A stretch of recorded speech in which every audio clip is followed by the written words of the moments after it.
У нас там есть, тоже отозовем, дагестанцы там не будут. Обнял меня, поцеловал. Мы с президентом расстались. Все будет в порядке, господин Али. Обнимите грузинов и Грузии от дагестанцев, от аварцев. Горячий мой поклон и привет. Удачи тебе, мой брат. Известие о том, что дагестанцы не будут воевать в Абхазии, особенно обрадовало Расула Гамзатова. Тогда он назвал Али Харчига, что на аварском значит «сокол». Ну, Расул обнял меня. После всего этого Расул обнял, Али говорит, ты большое дело сделал. Юноши Дагестана и старики Дагестана, которым противопоказано по духу и по характеру, и по своей судьбе низкое преклонение, но они все же меня просили низко преклоняться из этой трибуны перед замечательной волшебной Грузией, грузинской земле. Сегодня Расула Гамзатова и многих из тех, кто мог остановить распри на Кавказе, уже нет в живых, а война продолжается. Али даже не может поехать в Дагестан, приходится переживать за родных, находясь в Тбилиси.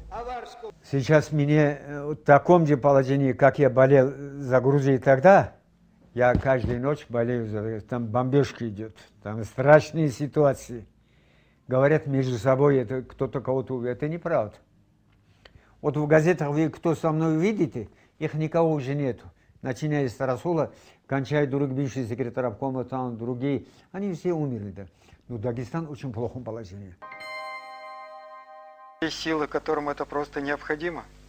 Али много думает о судьбе Кавказа. И, похоже, сильным мира сего пора опять прислушаться к его советам.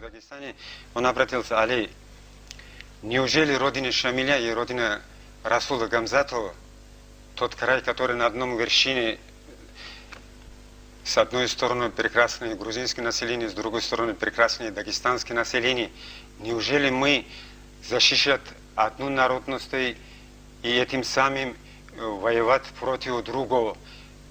Но я почему-то убежден был, и так и смело я сказал, этого не было и не буду так.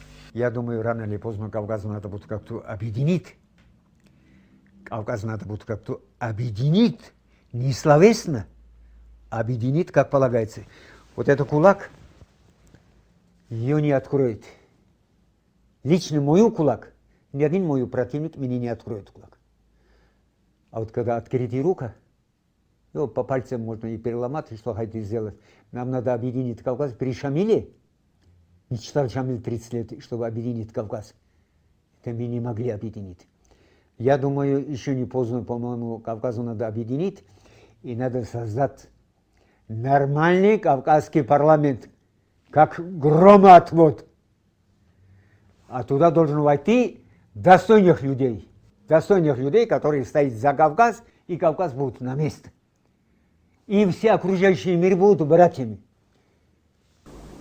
Прольется теперь кровушка.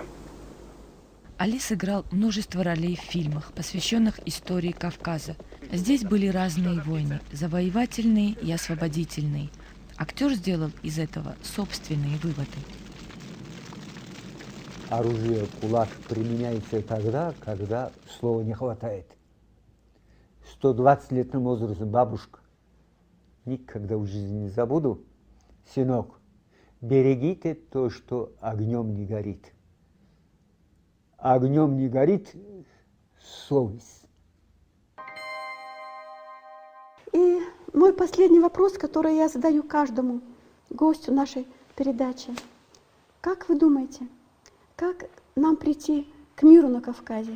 Калватон Алла, вы поставили очень уместный вопрос.